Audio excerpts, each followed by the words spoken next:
Good evening once again, ladies and gentlemen. We're back with an all-new IncrediChat tonight here. You're watching us on YouTube, Facebook. I think we may be up on Instagram. I don't know. We are all over the place. But again, welcome. I see we have a couple of people tuning in already with some questions. But welcome back tonight. We have a great guest star in here. Aha! Oh, thank you. Some people I know. Yes, some people from Undiscovered Realm. Excellent. And Southern Francisco. Cool. We're going to get to all those questions, put those questions in there. But let's welcome in our guest tonight. Yes, I remember you.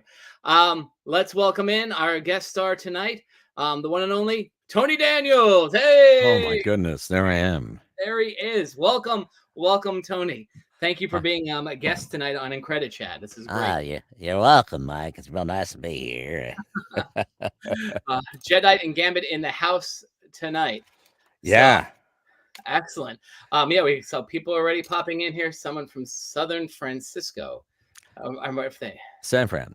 San Fran. That's what I wrote. Southern Friends. Okay. Could be a south end near San Jose. Yeah.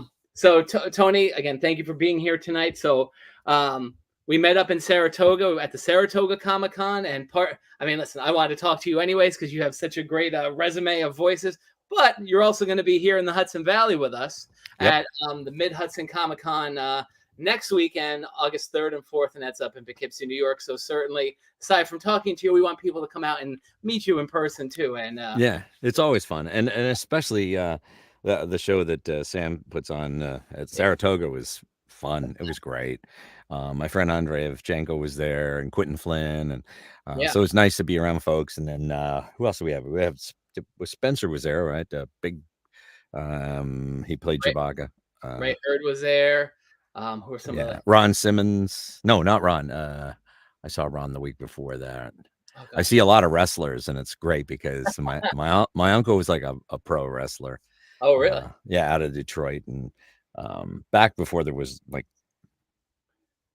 real organized wrestling. So it was like they were doing it for money, and it was pretty cool. Yeah. That's a whole other kind of fan base and market, no doubt. Totally. But we cross paths all the time now too. Yeah.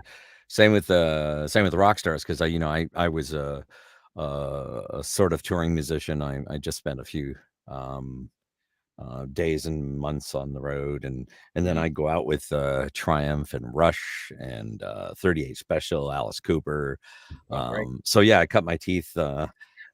I didn't get to be one of the bad roadies getting high all the time, but it was fun. We had a lot of fun, and the music was phenomenal. So I've lived like 1,000 lifetimes in this small time. And it's all really based off of your voice. Yeah, and actually that's how I started. I was a semi-professional musician at 11, 12 years old, playing in a nightclub, and this guy goes, "Hi, my name's Shotgun Tom Rivers. I want you on my show." And I had a deep voice. I was like, here's this 11-year-old kid walking around going, "Hey, how are you?" And they go, "What's wrong with that kid? There's something weird about him." Anyway, so I went in with Tom, and I brought a guitar and I played, and I was watching him going, "I want to do radio." And then he brought me on as an intern, and then that's where it went from. And then we had a couple other radio stations open up later on, and it's not like the old days, radio. I miss radio. It was fun. And I ended up doing some stuff with Howard Stern and doing funny bits and comedy and voices. And I was the Bill Clinton on his show for a long time. It was great. Yeah. I never brought home women for me. I brought them home for Hillary. It was cool. So yeah, and Howard was cool, but I didn't I wasn't gonna get rich off Howard. He was, but but no, it was just fun and a great place, and hanging out with Jackie and Fred and Robin, Gary, Baba Booey, and Sal and Richard. I just love those guys, and then the rest of the crew. Every person there is a blast. And you probably, and I just got the start that you probably never knew what was going to happen next on that show as you name dropped all those folks. Like, whether it be Jackie or Sal and Richard, these maniacal things were going on all the time. All the time. I'm trying to get Sal and Richard to come out with me and do a con, which would be great. Yeah. If I had time, I'd ask them to come and do. I'm trying to get a hold of Sam because he's so busy. I'd love to get him to come up with me to Poughkeepsie, because we did all these funny phone calls. It's one of the reasons they started doing funny phone calls was me. You're the originator? Yeah. Because I love Yes. it. Like, hey, I'm calling about a chicken.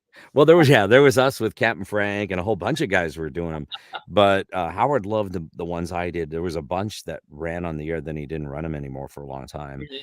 And then there was a bunch of weird things like when I was doing radio in Toronto, we called we did I told Howard I've thrown away more phone calls because you have to ask for permission. If you don't use a special box, you have to ask for permission to use the call. Okay. And a lot of times people go, nope, can't use it. I don't want that on the radio, so. And you got to honor it. I'm not going to dupe them. Yeah, you can't do that. So I think it's illegal anyway. So yeah, I wouldn't dupe them. But I got so many cool phone calls, but then there was like thousands I had to throw away. I just couldn't run on the radio. And there's some of them I kept just for myself because, they're like, I can't believe these people fell for, little kids calling. Hi, I had to go pee on my bed and I need a new mattress. Stuff like that. And people would be like, what's wrong with this kid? Jeez. So you talk, and again, radio. I mean, and people, when you think about voice work, I mean, you think about all like the real greats, the pioneers in voice acting. That's where they all got their start, was in radio. And then, like, obviously you're talking about the Stern Show and radio disc jockeys. It is kind of a lost art nowadays. It is. Well, actually, after radio, I was one of the first guys ever to play videos on TV. Oh. I had a TV show on a cable station in Toronto. And I would, in fact, in the summertime, I'm gonna make you laugh. In the summertime, my boss comes up because I was, I had my own show and I was also director editor. And he goes, I'm paying you $4 an hour. How would you like to make $12 an hour? And I'm like, doing what? He goes, installing special cable. I'm like, what? He goes, you're a tech whiz. Let's do it. I'm like, $12 an hour was good money when I was a kid, like really good money. Mm-hmm. It was in the 70s. That was big dollars. So I said, yeah, okay. And so I started doing specials. And one of the first guys I got was Cal Dodd. I wonder who he is. Yeah. I actually installed Cal's cable TV at his house. Nice. When I was a little kid. Yeah, it was pretty cool. And then, I did some really cool ones. And then Moses Neimer, who was the father of City TV in Toronto and came up with Much Music. And that's where he got an idea for playing videos because my friend's father was at Columbia Records and said, hey, I got these things called videos. Can you run them? And I'm like, he goes, I don't even know what they're for.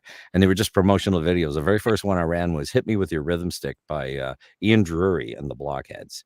Mm-hmm. And it was cool. And then people just like, oh my God, this is cool. You got videos. And every week I'm carrying like 50 videos. Like they were bigger than me. It was crazy. Yeah. How I'm having tea. Enjoy. How times have changed. It's like, oh, like, here's a whole library of film now, right? Yeah. Oh my God. I'm telling you. These were 2-inch tapes, and then they went down to 1-inch, and then 3/4 cassettes, and then then everything was deliverable by video MP4 and stuff. So we've come a long way since I was a young feller. So the transition from, and I guess you probably, because you said you still are doing the music thing anyways. How did you get? So you did radio, you were doing music. How did you get into the world of acting? I started as it started as acting. So when I was working at the cable station, my buddy had a small theater company. We were in high school together, and he says, hey, can you come and do sound for me? And I'm like, yeah, sure. And this guy, his brother, we used to play ball hockey together. That's how we all met. His brother is Rick Emmett from the rock band Triumph. You remember Triumph? Lay it on the line. In fact, that white guitar right behind me, right there. Yes. Rick gave me that one, and then he gave me a ton of guitars. We'd come back, and then we worked on a lot of records together. I produced a ton of records with Rick, but Russell had this theater company, and so I scrambled together. When at the cable company I was at, I saw these headphones with the mics, and I said to Mike, the guy who ran it, I go, hey, what are you doing with those? He goes, I'm throwing them out. They don't work. And he goes, you want them? Take them. So I took all 4 of them and I rewired them. And then I went and got a bunch of cables, old cables they were throwing out. And I ran cables in this church where we did our first play together and ran it back and forth. And I went to this little hi-fi shop Mhm. And the guy goes, I didn't have anything I could do it with. So I said, hey, how much for these receivers? He goes, what are you using them for? I said, well, I gotta send audio down. And he says, give me $10 for both of them. I'm like, really? Yeah. I didn't have a lot of money. So I said, sure. Pop bottles, baby. Anyway, so I or soda bottles for some people. Yeah. Because some people don't know what pop is, so you have. Yeah, so soda bottles, but in the north and northeast Yeah. and Canada, it's always pop, right? Mhm. And I don't know, just because it made popping sounds, I guess. Yeah, a quick side. Someone once told me it's because, like you said, the popping sound, and then another place is it's Fizzle. Yeah, So- soda. That's pretty funny. So yeah, so I built the sound system, and then the following play, he goes, "All right, you're gonna work on the next play." I said, "Well, I'll bring my gear." He goes, "No, we're gonna rent stuff." I go, "What?" And he goes, "You're in it." And that was it. I started acting when I was like 15, 14. And I had already been doing my own TV thing, so that was cool.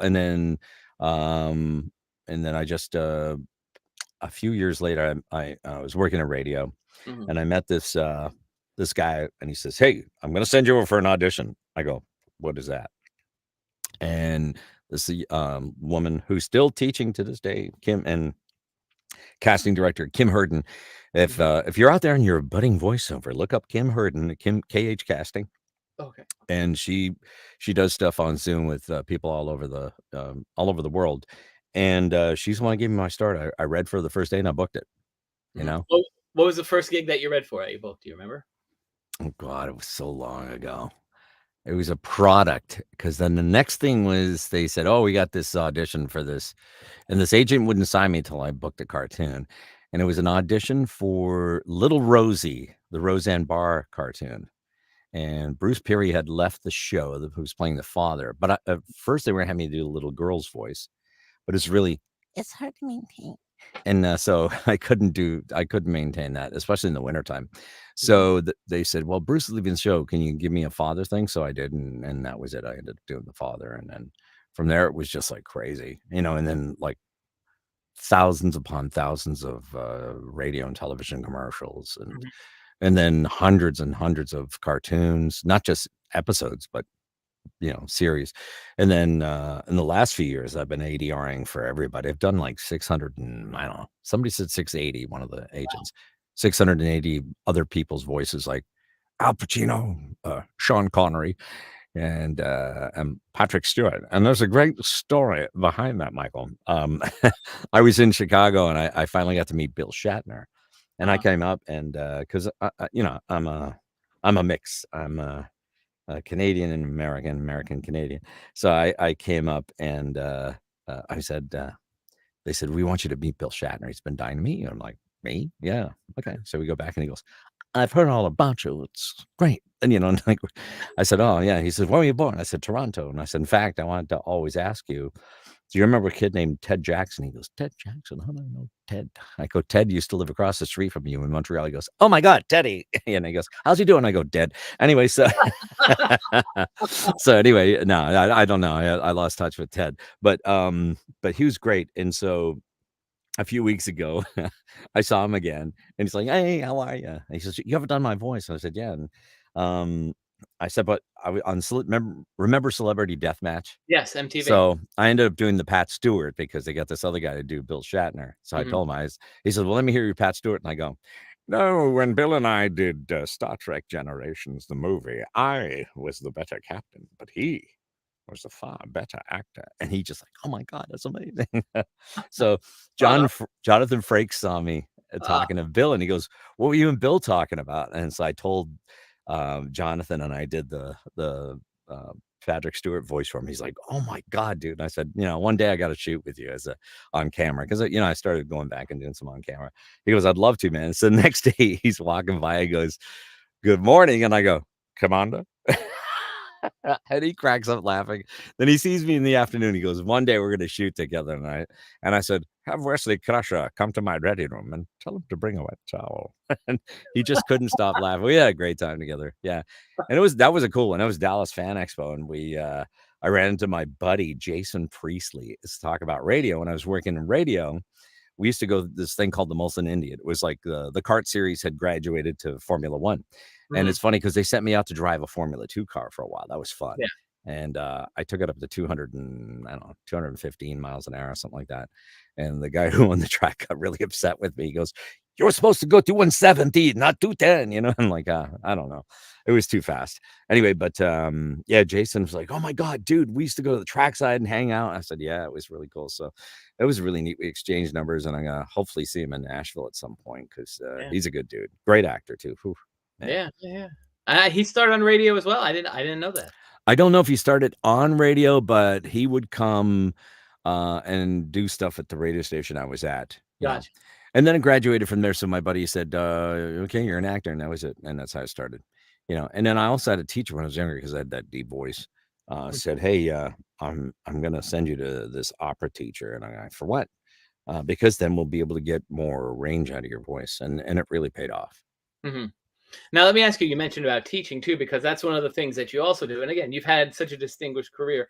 So you do lessons, and I mean, anybody, and I'll throw it up here on the link too, TonyDaniels.com. You are a teacher for people who want to get into voice acting. And I know Sometimes what I do is, people will ask, how do I do it? And you can sort out the people who really want to do it from the sort out the people who just think it's a great idea. And then they go, "I got to do all this work."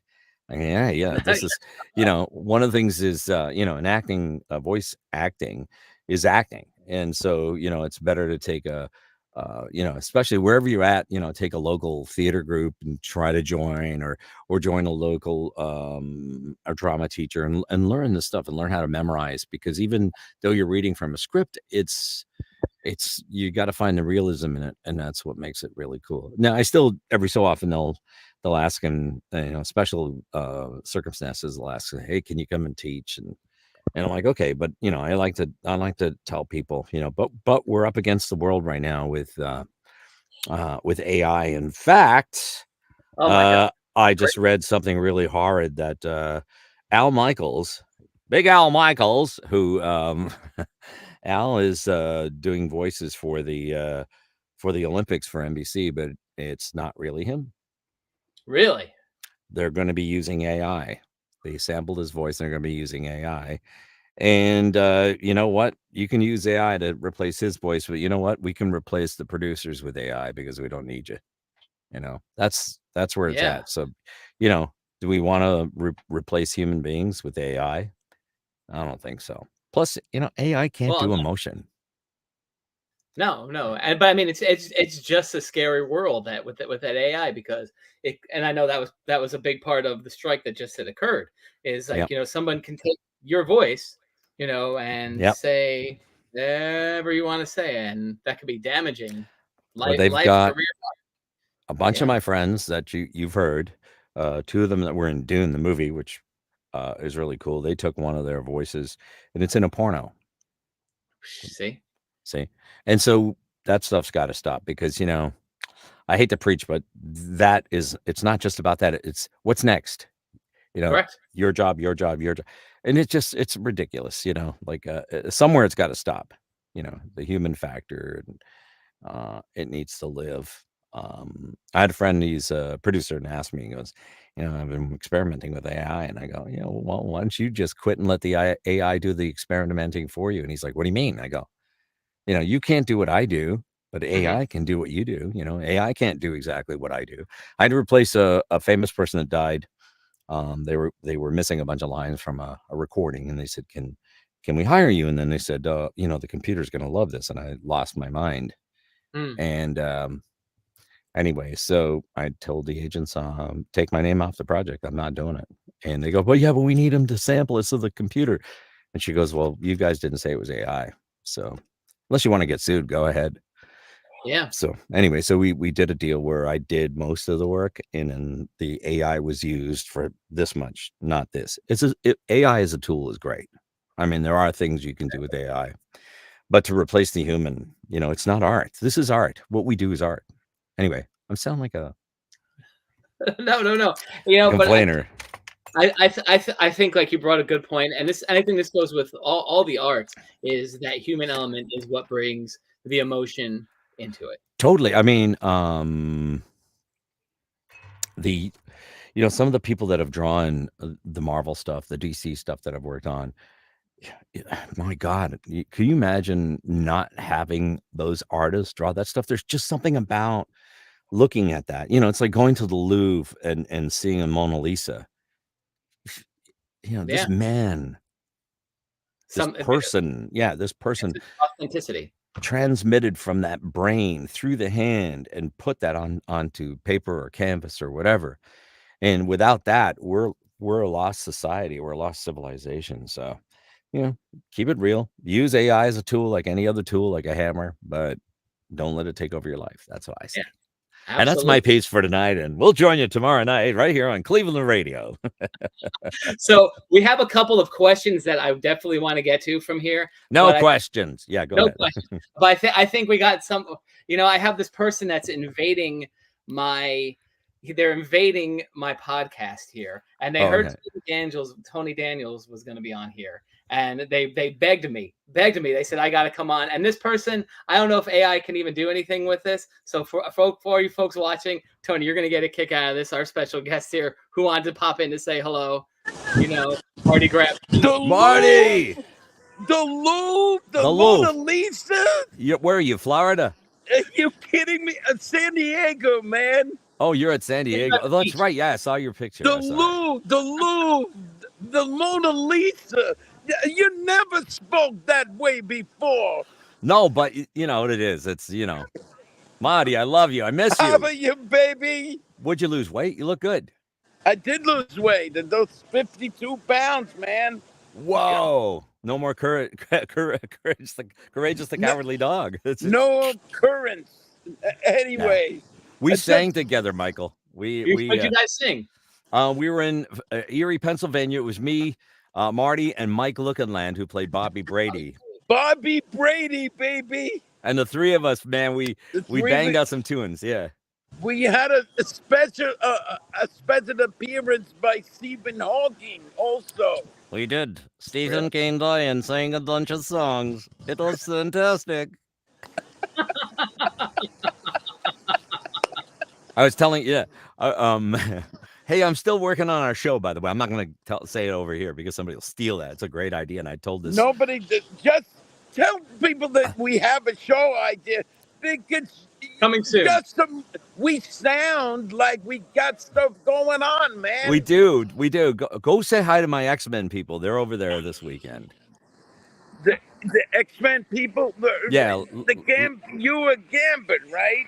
I was there's 3 Gambits. There was Chris Potter. I played Gambit's brother originally, and when I first got on the show, they were like, this thing's not going to last. And I go, so what does that mean? Well, we're going to give Chris Potter Gambit because he was a well-known Canadian star, but you're going to be a utility guy. I go, what does that mean? You'll do like 2 and 3 voices a show, so you'll make more money. I'm like, okay, do it. That's right. I remember you telling me that, actually. Yeah. Yeah, but Lenore and Allison, all the gangs over at Comic-Con San Diego. I wanted to go this time because we have family there, and I wanted to say hi. I miss them. They're in Rancho Bernardo and Poway and Chula Vista. But yeah, you look good, man. Look at you. Thank you. You too, Tony, man. And also, I have my Tony the Tiger autograph small cereal box on my shelf. You still have that? Displayed. Well, there's a reason for it, Marty. And Marty Grabstein is great. And I keep telling Marty, I get reminded of him every week or so because I walk by Gramstein's Bagels, and it's not his. We talked about this. We said I was going to go, and I didn't go. I need to go by and see. Where is this again? It's at 96 and Lex. No, 96 and just past Park. Almost Madison Avenue. All right, I got to go there. Yeah, you got to go. You're going to go nude swimming now, I noticed. Watch out. Love you, Marty. Love you too, baby. Michael, what a surprise. My buddy, Marty Grabstein. I love you. San Diego, go see Marty. Yeah, please do. Get a bunch of autographs. He'll do things to you that you've never had done before. Booth 49.45 at $7 a pop. This shameless self-promotion, you know. There you go. Wow. I'm dropping metal trading cards for a lot more than that. Nah, love you, Marty. Have fun. Love you too, baby. See you soon. Take care. I'll see you in the Thanks, city in Marty. a little while. All right, let's talk, man. I'm serious. Let's talk. All right. I We will. wanted to pop into your thing, man. You got to do it. I love it. All right. Thank you. Take care, my friend Mike. Take care. Thank you, Marty. Bye. That was a fun surprise. Fantastic. What a great surprise. I love Marty. We when we first met each other, we were like, okay, nice guy, blah, blah, blah. And then the second time we were hanging out together, we really flourished as friends, and it was awesome. And we were sitting there and I go, you know, Marty, because Marty says, yay, I'm not getting a lot on camera. And I was heavier too. I just finished doing this one film and the director made me gain 30 pounds. So Oh my gosh. yeah, I looked like a Kardashian. Anyway, not the Kardashian, but a Kardashian. Anyway, so I know I got the Kardashian thing, you know, from Star Trek. That's good. How do you do that? That's Those neck muscles. I mean, they can hang me. It's not going to work. So I said, Marty, you came with an idea, up with an idea, and it's about you and me trying to audition. So I wrote a lot of it, and I tried writing the pilot, but I haven't had time because I have other pilots I've been writing and stuff. So it's been busy. That was great. Thanks, Mike. No, but you know, and Marty's one of those perfect examples that we were sitting here talking about AI and the authenticity of it, right? Yeah. So, you know, Marty's known as courage, you know, and sure, could AI do that? But what Marty brings to that role of courage, just like what you bring to Tony and Gambit and all the other voices you do, it just doesn't replicate that person. It's funny because they could have done AI on, we'll say George and Tammy. I don't know if you saw that series or. No, Anyway, one of the characters, they had to change out his voice just slightly because people were saying, I don't understand him. His southern accent's a little too thick. So, and it was the first time I'd gone in the studio in a while because of COVID. And I went in and did this guy's voice. And they're perfect. You can't tell the difference, but I just backed off his accent, but just kept the same tonality. And there's no way AI could do that and still have the same emotions. This actor who brilliantly put these emotions in. I did a whole whack of lines for Christoph Waltz in a film. okay. And so in this film, it's very serious and very, you're fighting with yourself emotionally because he had a bunch of emotions going on about conquest and love and failure and everything at the same time. Well, Yeah. computer thinks in zeros and ones. It's not going to know that. So they said, no, we can't do AI. You know, we definitely got to get an actor that can do it. And so they booked me in. So I had to play Christoph Waltz for one show. It was great. Instrumental. Yeah. So, you know, and this leads into, because I'm going to start hitting some of these questions, but Let's do it. I'm going to ask you this first question because as you said, you're doing a lot of ADR. You were doing Greek people. That's my name. Oh, sorry. I thought that was the first question. But so, and I kind of know the answer to this, but as somebody who does, I guess you do other people's voices, right? I do. When getting into the voice acting world, right? Because, you know, just even like cartoons, for instance, like if you, great, I can do, I'm around my family during the holidays. I do a great Porky Pig. I do a great Fred Flintstone. I do a great Homer Simpson. You did Porky for me at Saratoga. Did I? Yeah. I don't remember if I did. Yeah, you did. We were laughing, and but yeah, so that's what they're looking for, right? Because they all have jobs already. So what is it that these directors, these agents are looking for when going out there to do voice acting? No, they're looking for uniqueness, number one, and great acting. That's more important. You can have a great voice. You know, I get people come up, hi, I got a fantastic voice. What do you think? And I go, great. I can do this. I go, sure you can. Here, read this. And they go, how was that? And you're like, not even close, dude. Do you understand what the script's about? No. Well, then this is not what acting is. And that's why I say I don't call it voice acting. I call it acting because acting's first. The voice is second. Mm-hmm. If you can't act, the voice doesn't matter. And that's the thing about it. Now, some people will have a really good voice but they can't act yet. So that's why you have to get in somewhere and learn how to be a real actor. And then, you know, and then you become more diverse anyway. you know, within yourself. And then, you know, that's where you can grow your stuff. You can become a lot more of a commodity, as they say. Yeah. And it's really about finding your own voice. Like you said, that guy who comes up to you is like, "Oh, got this great voice." You know, that's what people are looking for because Bugs Bunny already has a couple of voices. Yeah, I don't know about that. But anyway, I actually was up for Bugs years ago in the Really? 90s. Yeah. But they went with Noel Blanc, his son, and it just didn't sound as good. So, you know, there are like guys like me will get called to do stuff. Like I said, I've done over 600 and I don't know, Yeah. like 80 celebs. And it's because, you know, the people aren't available. Like even SpongeBob, I ran into Tom Kenny one. He's such a sweet man. And Larry Wilcox from Chips said, "Hey, I Mhm. know you, right?" And I said, "Yeah, Tony Daniels." And I hear, "Tony Daniels?" I turn around and go, "Oh, Tom Kenny, how are you?" And he goes, "I don't know your name." I said, "I've 80 yard for you as SpongeBob." Fadrick. Ah, You know, and he's like, "Oh, you're the guy." Yeah. And I said, "Yeah, that's really cool." And he goes, "Can I buy you a drink?" And I thought that was really awesome. Like a sweet man, you know, like, you know, no, this is what I love. No jealousy. A lot of the old time voice people, like the actors who were primarily voice people, Mhm.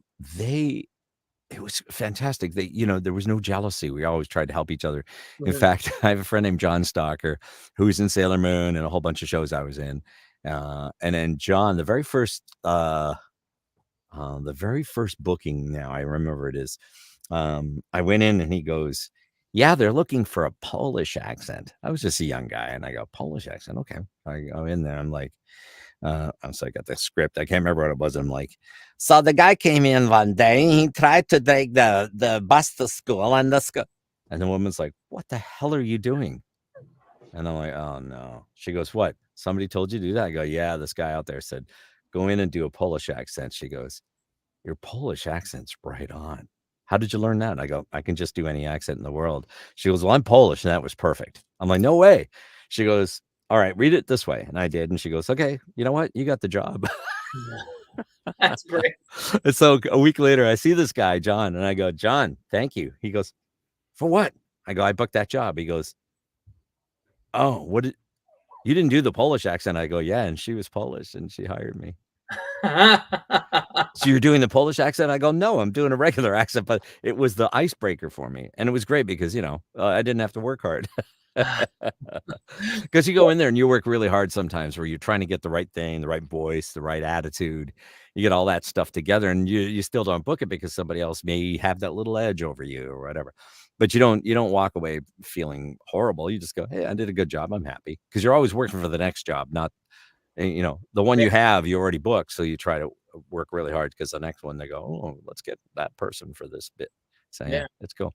That's that old saying, right? What's your favorite job? The next one. The next one. That's right. Let me ask you too, like you just brought that up. Improv. How important is improv in this industry? Big time. I've worked with Colin Mockery. I've worked with everybody. When I was younger, I got into something called theater sports in Mhm. Toronto, and it was a total improv group. And then I did Second City, and I did a whole bunch of improv. But I was really, you know, it makes you a better writer too. So I was really, yeah, I had so much fun. Some of the improv games, I used to go, that's stupid. I don't want to do that. But some of them I just like, "Oh, this is great," especially when you were coming up with characters Mhm. and then mixing and matching. And then, so yeah, improv's important in this. And especially because, like you'll come across the odd producer or writer and they get pissed off because they're going like, "Dude, don't change my script." I'm like, "Oh." And I'm going, "Yeah, but my lines are funnier." In fact, there was a movie I did about 4 years ago. And while the first two seconds I was in there, I went, "Oh, this line sucks." So I changed it. And the producer goes, "What'd you just do?" I go, I'm sorry." And he goes, "No, I can't pay you as a writer, but just keep doing that." And so we changed the whole script. Yeah. Huh.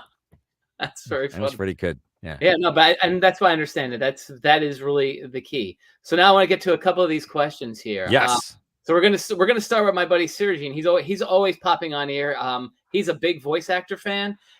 He wants to know, Tony, who inspired you to become a voice actor? And I mean, probably music, acting. That guy right there, Rob Paulson did. I just saw Rob not that long ago. Rob is a sweetheart, and Marissa LaMarche. They all hang out together. Who inspired me? Boy, that's a hard one because I guess the guy I told to go himself, Rich Little. Mm. Rich Little was like, I was playing in a band, and I could learn a song in like 2 seconds, and then the older guys would be like, I can't remember how to play. And so I'd start singing in character because Rich Little did so many great impressions. I'd sing as Ronald Reagan. There are times when life. And so I ended up doing all these characters, and so I think that's where it grew from. And so that was kind of my inspiration was Rich Little. And then what's cool about that is you take those characters and you go in and you see a picture of something and you go, oh, that looks like, ooh, that character looks like a Chris Walken. So I'm gonna add not quite a Chris, but something like it. So it's in the realm of Chris. So you're not stealing Chris. Because then they may as well hire Chris. That's what you gotta take to it. And sometimes they'll go, hey, can you match whomever? And I always ask, I said, have you got permission to use their voice? No. I go, you should ask, because if it was me, I wouldn't want somebody to steal my stuff. So yeah. No, that's a good point too, because like you said, kind of going back to that AI thing, if they don't have the rights to do that, why are they doing it, or why aren't they going to that one? Yeah. But Rich Little, and also Mel Blanc, he was like he was the king for me. And I used to love like finding old tapes and stuff of him. I was blessed enough that my best buddy for the longest time was Tony Pastor Jr. He directed me on the Avengers and part of the X-Men stuff and a whole bunch of stuff. And we ended up working just for Stan Lee for years. I was in LA with him working with Stan, and but we'd go to the old Hollywood haunts in Beverly Hills, and I'd meet all the old Hollywood stars like Jack Carter and Shaky Green and stuff. And so you learn from these people because they put their dues in, and that was a really cool thing. So yeah, getting influenced, Sergey, by those people, that was really cool. Yeah, and I mean, you mentioned it before too, like some of those trailblazers, like Mel Blanc, Don Messick, Dawes Butler, June Don. I read with Don once. Did you really? Yeah. Oh wow! But can I just ask, do you remember what it was that you read with him for? Or? No. I mean, ended up in cartoons as well. So it was something for Sid and Marty Krofft. Wow. Yeah, it was years and years and years ago, like 20 years ago or more. Well, I can't remember. But like those guys all paid their dues. They came from the days of the old time radio shows, and that's why they all that stuff cartoons. Even Jimmy Doohan, who played Scotty on Star Trek, he started in radio drama in Toronto at CBC. Yeah. So it was definitely different times in the world of acting for animation, because it really was such a small pocket of actors. Now I don't want to say everybody's in it, but there's a lot of voice actors, whether it be doing the ADR, whether it be doing the dubbing for the anime or the video games and the regular cartoons. So there's a lot. So let's go to another question here from Ara Sung. She wants to know, how did you get the role of Jadeite? I hope I said that Jadeite. right. Yeah, Jadeite. Sailor Moon and Tony the Tiger. Tony's easy. Tony's easy. I was in 2004. I was actually working with Thor Ravenscroft. I was doing the taglines for inside specially marked boxes of Tony's turbos, right? That's where it started. And so they go, you got to sit down. We got Thurl for 15 minutes. And he was 94 years old. He had an oxygen mask. And so they go, all right, let's go. And he's like, try new Tony's turbos. They're great. Right. And they did a bunch of takes, and they go, that's it. He's gone. And the producer says, wow, I didn't get to clean Tony's turbos. And I went, you mean Tony's turbos? And they went, oh my God. And so it went from there, and then there's always been like I was doing it mostly for all of Canada, I think parts of the UK, and then northern states, like it would play in New York and Minnesota and places. But then they had a mix of people. There was a guy, Dan Williamson, and Lee Marshall, and a bunch of guys in the US. So every so often you'd hear more of them, and you could tell their difference because they were like, hi, it's me, Tony. You remember that voice? And it was like, no, that's not Thurl. I wanted to pay homage to Thurl. I mean, and Thurl wasn't even the first Tony. He wasn't. No, he started in 53. 52, they had Dallas McKennon, and it was in testing, I guess, too well with the kids. So then they brought Thurl, and then you know where you know Thurl from. You're a foul one, Mr. Grinch. And as to the other part, Jadeite, that was cool. That was my first anime, was Sailor Moon. No, technically, yeah, it was not my first dubbing job, but it was my first anime dubbing. Well, third actually, because I did Karopian Peckle and Hello Kitty, and then we did Sailor Moon. And on Sailor Moon, I remember for Jadeite, it was me and Roland Parliament who played Melvin, and we got called back, and we're in the studio, and there's like hundreds of actors, and we're just sitting there and sitting there and sitting there. Finally, they go, okay, you guys go in the room. We're standing there in front of the mic, and they go, who are you guys? And we're like, Tony Daniels and Roland Parliament. No, you guys are already booked on this. You're Jadeite and you're Melvin. I'm like, what? And they go, your agent's got the wrong people called. And oh man. So we ended up doing that, and it was Jadeite was fun. I had a little cool story a few years ago. I was down in the southern states signing autographs, and a couple came up. They were she, they, and or she, her, and she, they. Anyway, so the one was dressed as Gambit, and it was really cool, and I loved the outfit. And I'd only had Gambit and a bunch of stuff from X-Men out. And the other one was dressed as Sailor Moon. And I said, I really like your Sailor Moon outfit. Huh. And she goes, oh, you know Sailor Moon? I go, I'm Jadeite. Boom, out cold. Head hit the floor. Oh, so freaky. They had to get a medic over. And the poor kid, she's freaking out. I had no Jadeite stuff. And then I went, wait a minute. So I looked through my bag. I found a Jadeite poster, and I signed it for her. And then she was like, oh, let me give you some money. I'm like, no, I don't want. You got to pay for your stitches. So that's how that started. It was really cool. And I really cut my teeth on that too, because I had done a bunch of film, I guess, dubbing from films that had come from China. And I was so enthralled of that, like, you know, I could seek out a time and sink, and you wouldn't know. Well, so, yeah.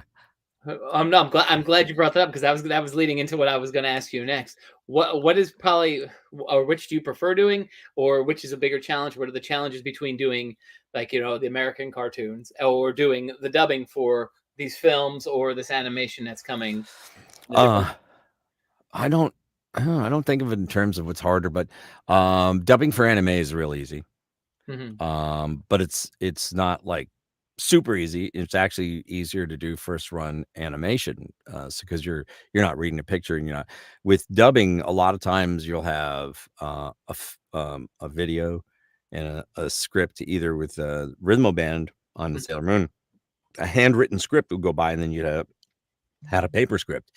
And with ADR, you hear beeps and wipes, and then you hear and you'll have your lines, and sometimes you have to memorize them real quick, so that when you're on camera you can watch the mouth flaps. And the better you are at memorizing, the faster you can get that down and watch the thing and match it up. Because you have to hit those beats, right? Not just hit the beeps will beep up and the wipe will come across, and then you have to hit, but you're watching the actor's mouth, and that's a little harder. But I've done a ton, and it's been pretty cool. You know, I actually really enjoy it, because it's a real challenge some days. You're like, oh God. Even with Christoph Waltz, my producer goes, did you notice something about his top lip? And I go, oh yeah, he's not really moving his top lip. And that's why it made that really funny sound that you wouldn't have noticed, you know, and you can really change your sound. So yeah, it's pretty cool. And you know, you mentioned that too, and I guess this goes into the improv thing, but I think this also probably goes into a lot of people watching as you are doing these voices, right? And especially if you look like the Christoph Waltz, how much of it is really that people watching, like, to notice, like, when people talk about nuances, right? 100%. My wife and I, speaking of San Diego, we were in San Diego visiting family, and we went to SeaWorld, which I would never go again, because now it's like, you know, captured animals. But back then, you know, nobody thought about it. And we were there, and I heard this guy behind us, and he's like, oh my goodness, every time the dolphins would do a flippy, the show is super, right? And I remembered that character, and I went in like a week later, and there was a character. I was like, oh, this is super, it's wonderful. And they were like, oh man, that's funny. Let's book that. It's really cool. And it was from real life, Yeah. I wish I could have thanked the man because it was a nice little job. It was fun. But yeah, sometimes, it's just, you hear people and you're just like, oh, I got to memorize that voice because that's kind of cool. Yeah. But I've got so many in my head now. It's crazy. Do you find yourself just slipping into them from time to time? Oh, well, I kind of Around mess with people at the drive-through. They never know who's going to come through to get their food. Right? No, never. It's pretty funny. It gets them. That's fun. So listen, so you're going to be here in Poughkeepsie at in less than 2 weeks now. Next week, yeah, August 3rd and 4th. Yeah, August 3rd and 4th. Just tell us as we're getting ready to wrap up here. What do you love the most about going to these conventions and connecting with the fans? Well, you said it right there, Michael. Connecting with the fans. Some people, especially for X-Men, I was, I did Gambit for 9 years, and it's nice when the kids come up and I like it when they know, because I'm not going to hoodwink somebody go, oh, I was Gambit from day one. I wasn't, it's Chris Potter, and then I was his brother Bobby LeBeau. But then when Chris didn't want to do it anymore, he left the show and I took over, and I kept doing it in all the video games, Street Fighter versus X-Men, Marvel versus Capcom, and that was fun. And then you talk to these kids and who are adults now, and they go, you changed my life and you're a big part of it. And that feels really nice. That's one. Little kids come up. I just love when people bring up an autistic child or adult, and it's nice to sometimes make a connection because one of my musical partners, we go and play for Autism Speaks and stuff, and we connect with the kids and the adults, and it feels like you're connecting. One of my best friends actually just called me this afternoon is a man named Dominic Chianese. He played Uncle Junior in The Sopranos. And Johnny Ola and Godfather 2. And Dominic, for years, we would go play every Sunday at a retirement home. And most of the people in this retirement home were, pretty close to invalid or very diminished. And the music, we would play in old 1940s, 50s, 60s music. And for some reason, it would just connect to these people. And there was a gentleman there who had a stroke. He was a very famous critic, and all he could make was this little noise, like a trumpet. And then one day he turned to his wife and said, "What's his name?" She goes, "You just talked." He goes, "I know." And it was the music made a connection. And I must have cried like a little baby that day because, he came out of his dementia, where he couldn't speak anymore. And I don't even know if it was full dementia, but it was like, it was blocking his speech patterns, the speech center. And so that was like, those things are worth gold to me because, you've reached somebody and you've touched a spirit and a soul, and it comes back to you because I really feel, when you do good in the world, it does come back or it helps somebody else even, it's like almost like a pay it forward thing. So that's kind of what I like about the cons. I mean, for a while, I didn't even want to do them for a long while because, I wanted to work on this, work on that, but it's nice to get out there and connect with fans. It's pretty cool.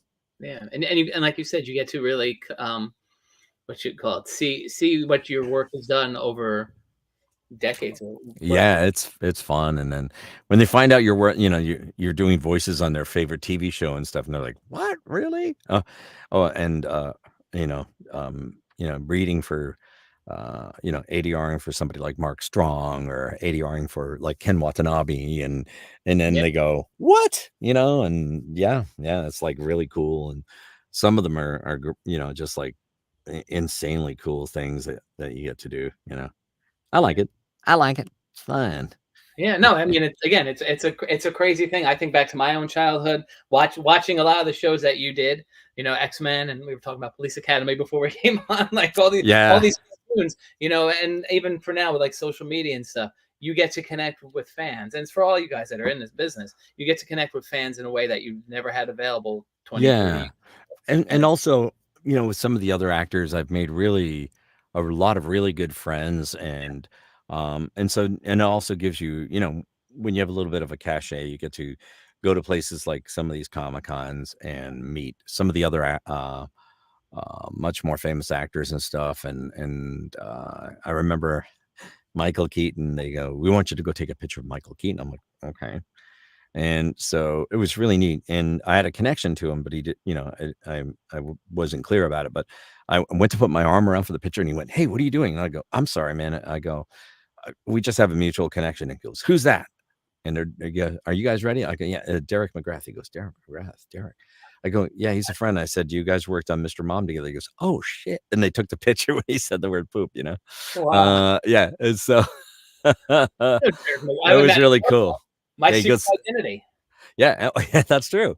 And so yeah, he says, hey man, sorry, I wasn't mean to be like that. He was, but when people do that a lot, it just, I said, no, I didn't plan on it. I just went with the moment. He goes, that's cool. He goes, I shouldn't have snapped, so that's kind of cool. And just connecting with people like that, and then you get to see the real side of them. Sometimes it's really neat. Like I spent like an hour talking to Adam Savage, from Mythbusters. Yeah. He's like a hell of a dude, and I really enjoyed that. And like I said, Jonathan Frakes was amazing, and just a really good bunch of people that last I think that was the last con I did. Was it? Yeah, because I took some time off. I got busy on this film, and I was writing music every day for hours and hours. Like I said, I just finished on Tuesday night. So I was Tuesday? No, Monday. I just finished Monday. I finished the last mix, and then it was pretty cool. I know they'll bug me to go, hey, listen, can we fix this song? It's slightly off. So, but it's great. You get to write music for a film, and this is like this is like a fourth film, but way back I was doing it actually for a bunch of TV series, and there's a great story. I'll finish up with a cool story. Yeah. So my buddy used to produce this show called Lifestyles of the Rich and Famous. I remember that. Robin Leach. Yes, and they would do it out of a place called Pyman Video Productions in Mississauga, Canada. And one day I was there to do some voiceover and some music. They had hired me to write music for a hockey series, which was really cool. Mm-hmm. And so I was there to do voiceover, and this guy's editing Lifestyles, and I go, champagne wishes and caviar dreams, right? And he goes, I wouldn't do that if I were you. I go, why? And I hear, because I'm standing behind you. and I turned around, it was Robin. I said, well, he says, you ever do my voice professionally? I go, no. He goes, well, I wouldn't if I were you, because I'll sue you. I go, how are you going to know? He goes, my brother's the head of Metro Police. And it's true, because he actually named a friend of mine, Ray Landry, who's a great voice, great actor, great voice actor, does a lot of great impressions. His Jack, I don't do Jack, I do him doing Jack Nicholson, and and he was doing Robin Leach for this commercial, and they all got named in a big lawsuit. And he goes, you remember that lawsuit? I sued a friend of yours. I'm like, oh, great. I mean, fast forward to a year ago, and I get a phone call. They want to book you as Robin Leach for a film. So I got to do his voice. And it was cool, legitimately too. So that was good. But he wasn't mean or anything. It was just, he's like, protecting his thing. And it was, because he didn't want people abusing it and doing really funny shtick about it, because he was very serious about the lifestyles thing. So I guess would take the shine off the thing he was doing. So yeah, and at that time period, I was like, I remember when that hit, that was huge. So yeah, I could totally see it was large and in charge. Every week I'd be on the air. That's great. Oh my god. Yeah, that was a good one. You've met everybody. You really have had so almost many great connections. Almost. Oh yeah, I did Al Pacino for Al Pacino.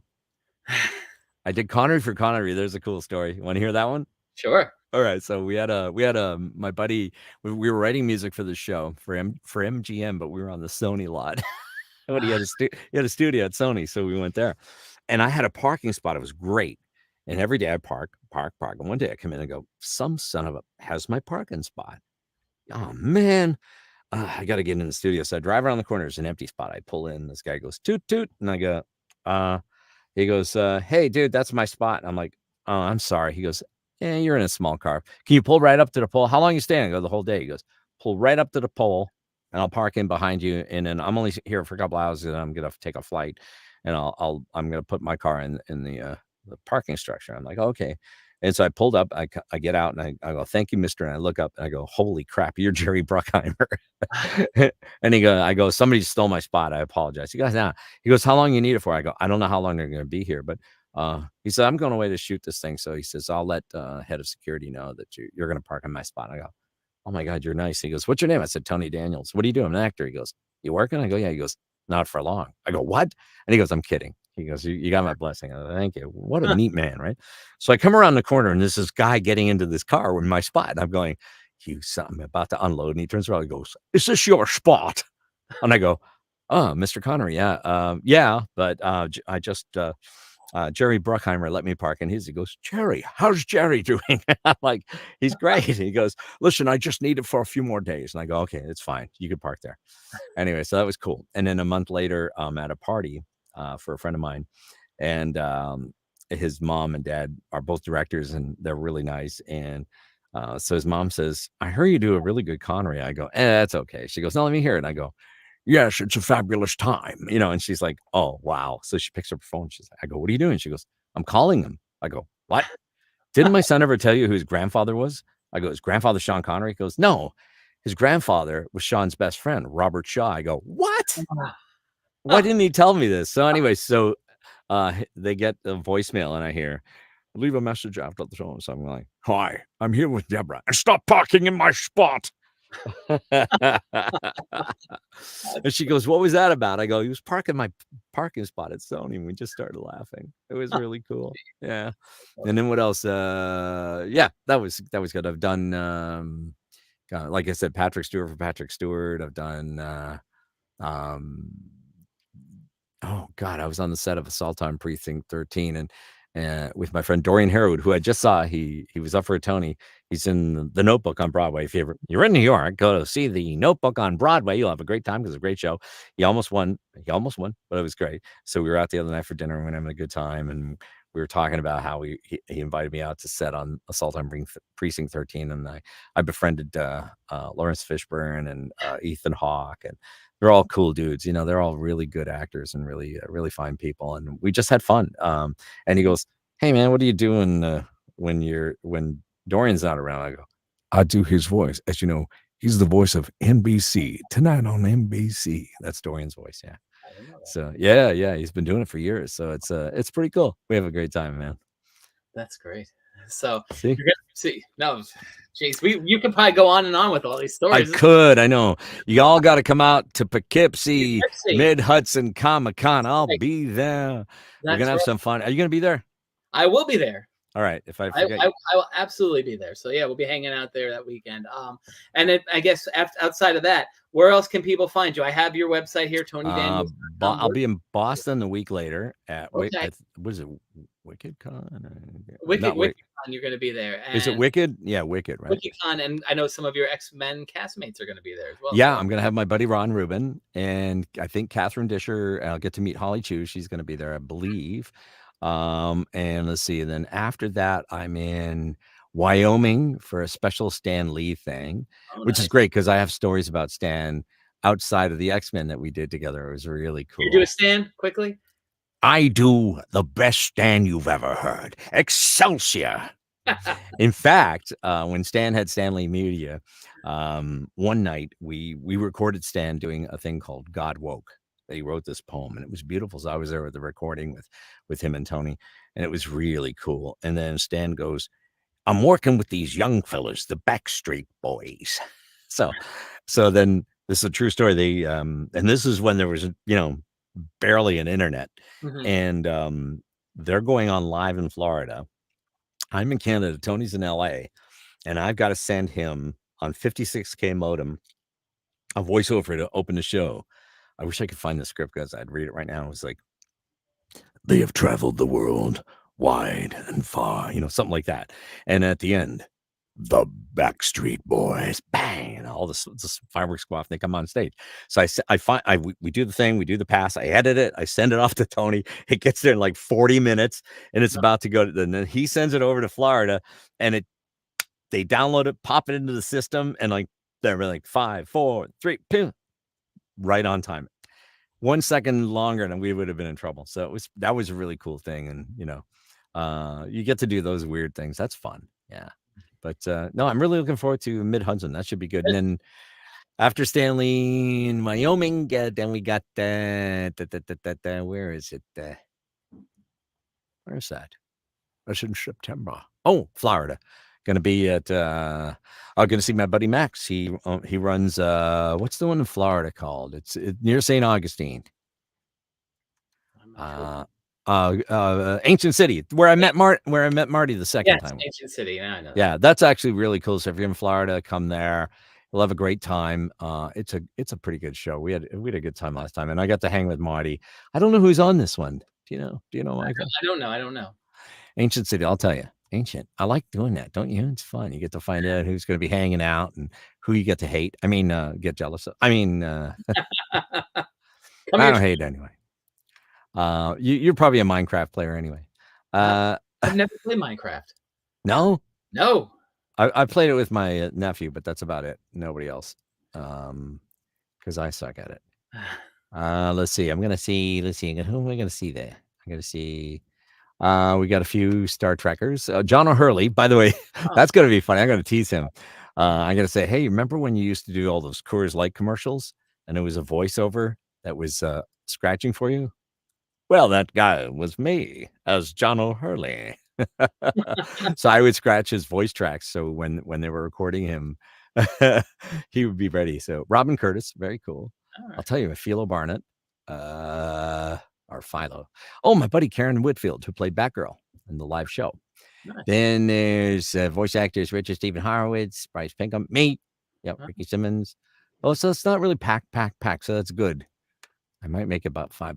Anyway, so. But yes, but everybody who's here and I mean who watches this and come out to Poughkeepsie, New York next weekend, the 3rd and the 4th, and see Tony. And certainly go to TonyDaniels.com and that'll take you to his Facebook, his Instagram, and you can see where all the places that you will be listed there as well. So and keep tuning into IncrediCon. We're gonna have some fun. Thank you so much. So Tony, this was a real treat tonight. I think everybody loves us. We got Sergine wrote, "You've got the greatest story, Tony." So there you go. Thanks, Sergine, and I love that picture with you and Rob. But thanks, Mike. It was great to be here, and keep the comedy rolling. Excellent. Thank you, and we'll see you all real soon. If you want to just hold tight for a minute when we go off the air here, Tony. Yeah. And we'll see you all we'll see you next weekend at Mid Hudson, and we'll see you next time on IncrediChat. Have a great night, everybody.